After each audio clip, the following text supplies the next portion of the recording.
It might be said that psychiatry, especially in our country and these days, can be used as a weapon against somebody else.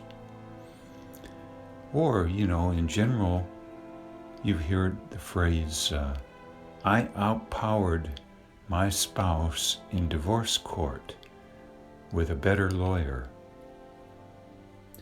Well, certainly it wouldn't be any fun to be declared mentally ill by a psychiatrist. Some would state this might be even a form of libel and slander. And of course, it can matter tremendously your financial resources to obtain legal redress in court, as well as preparing a case if you have been accused and declared mentally ill. And by mentally ill, I mean declared to have a form of emotional leprosy that people consider, quote unquote, a danger to society, just like you would consider leprosy to be, hence people being quarantined for leprosy, or quarantined, say, also for COVID. So if someone declared by a physician that you had COVID, but there were no tests done, blood tests, whatever, and yet it stuck, or the accusation was made and you can't countermand it, wouldn't that be problematic? Well, it sure would be. Sure would be problematic if someone said you basically had COVID, leprosy, or were spreading HIV, and it all could not be proven, and yet the accusation was made such that nobody wanted to come near you just on the basis of a claim it's not worth the risk, unless it's definitively proven otherwise, that you do not have emotional severe cooties, so to speak. Well, what is to be done under such circumstances then, where you can't definitively prove otherwise, or there's lingering doubts all of a sudden in some people's minds? And if you were to make a counter-accusation toward the accuser, if you have less power, you might find yourself in court facing libel and slander charges. Again, what is one to do? Well, there are a couple phrases that come to mind.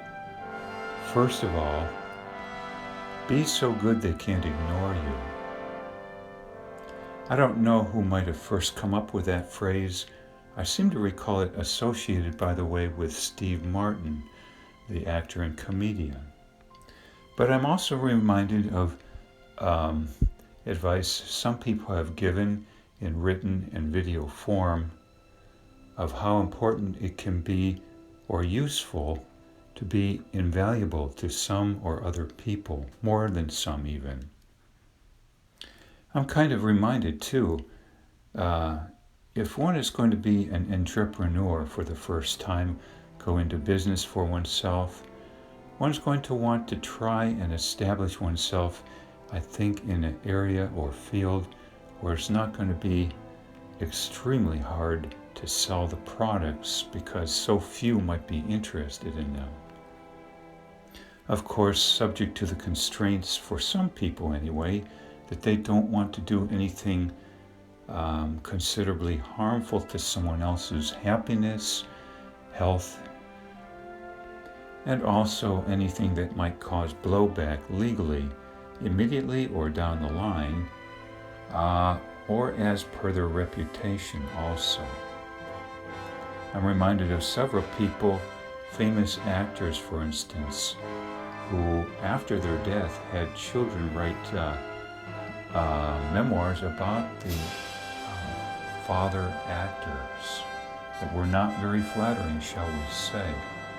And so we would not want, as budding entrepreneurs, to create anything of that nature, surely also.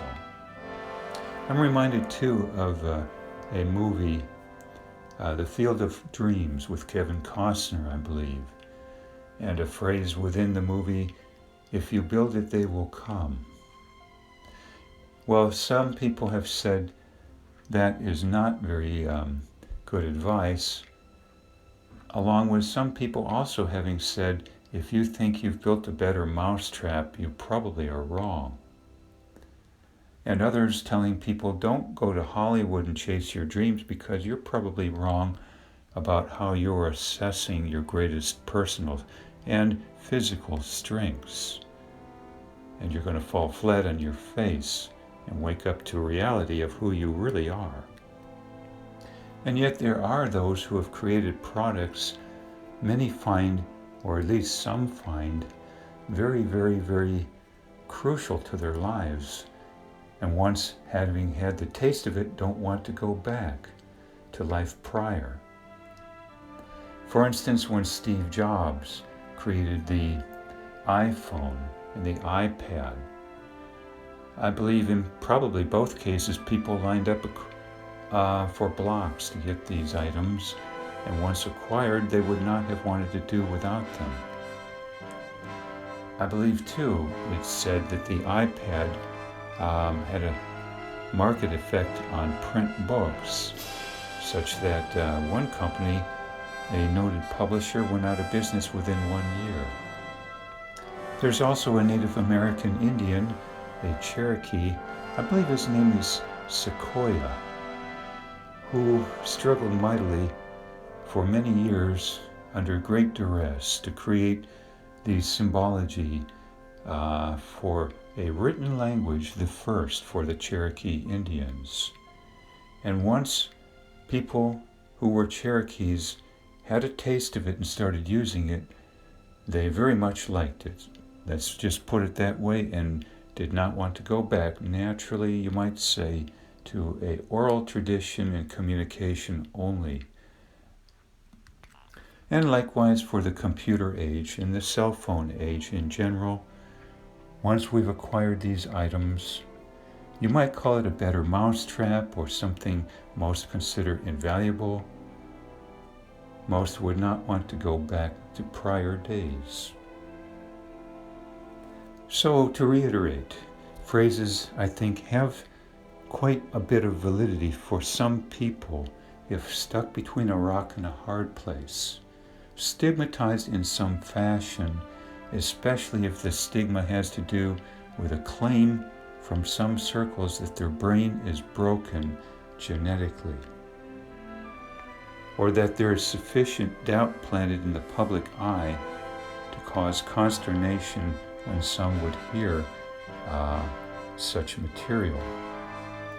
But if one has a stigma and yet is the only person on the block or the planet who has that better mousetrap that is, at least in some circles, in such great demand, is there much consternation about claims made concerning somebody having a issue here? Call it claims of a so-called leprosy disorder that can't be proven. Would the abilities far transcend a claim that can't be proven? And even if the product or personality were great enough, useful enough, some might want to take the risk of developing quote-unquote forms of leprosy, whether proven or just rumor or what have you. There might be a quote-unquote beneficial trade-off to getting leprosy if you got your favorite thing in the whole world that's more compensating, shall we say. So we have this phrase once again, be so good they can't ignore you. Well, what if we were to rephrase this somewhat to say, be so useful that once having had a taste of it, people just can't do without it. That it's sort of like tasting crack cocaine. Once tasted, can't do without, not very easily anyway. Or as Freud said, Sigmund Freud, the first psychoanalyst, once a person has tasted sex, that's the end of their education. So what it might be that one can acquire that would be so profound that any claims made by anybody, any rumors, even proven diseases one might have that some are concerned about. If one has an overriding thing to offer that is greatly in demand by many or a considerable number of people, that once tasted cannot be done without, I think that could be a big overriding factor. To determine what this might be, or could be, or if it's even going to be feasible are good questions, of course. And I'm sure it's going to vary from person to person, depending on the assets and constraints that they were born with and now find themselves in. But I would say this, so many people in the world today, if not throughout humanity's existence, apply themselves so little to personal growth or growth of a skill that's significant, that if one had the insight of what could be accomplished, as one person put it, 1 hour a day for a year, or maybe several years, this might be sufficient in and of itself to achieve something quite astounding to compensate for what I've been talking about here, and thus to become the person or provide a product or service that is, in a sense, that better mousetrap that once tasted cannot be done without, at least in some circles. I'm reminded, for instance, by the way, of Ben Carson, Dr. Ben Carson, who once practiced for many years brain surgery, and he was probably considered the top neurosurgeon or brain surgeon in the world, or at least in this country, for years. I'm sure then that if you needed brain surgery yourself or a child or loved one in general, you would not care too much about any rumors floating that were not substantiated 100.0%. These would not get in the way of obtaining top brain surgery for you or your loved ones. Hence the phrase, once again, be so good at brain surgery, let's say, that they can't ignore that this is so profound if your skill level is at the top or near top, and this is something you really want, brain surgery that is. I might even add, you might be willing to catch leprosy physically or be around something considered emotional leprosy that quote unquote is a danger to you, but to what extent compared to not having brain surgery from the top surgeon, especially if most of the other brain surgeons are way below in skill level for some reason. It then being like purchasing and taking a prescription drug from a pharmacy. All drugs have a plus and a minus, the minuses being side effects. So the question being, does somebody, and can we, if necessary, put in what it takes to obtain the plus points of the so-called drug in terms of our service or our personality or product in general, that compensate for any negatives or side effects, shall we say. Easier said than done, of course. We might be talking acting, but for instance, comedian work, a great author, a great artist, a great musician, a great sports person, a great pundit on television, what have you, and other areas also. But it has been done and can be done. It can be analyzed how people got to the point, what resources were necessary, what constraints had to be trimmed, and so on. Of course, that can be quite an undertaking, but do we want the opposite, to just be tied up in knots? I'd close here with a little humorous comment perhaps. Not only, quote, be so good they can't ignore you, or be so good that they're willing to take the side effects or risks or what have you, but even be so good they're willing to take on everything that is truly negative about you or claim to be negative about you. You might even say, be so good that somebody wants your plus points and is willing to take on the diseases you have also if they were there. Of course, what a disease is a good question. You could say, for instance, getting a prescription drug, you're taking it for the plus points, and the side effects are diseases of varying degrees of severity. So what is a disease, of course?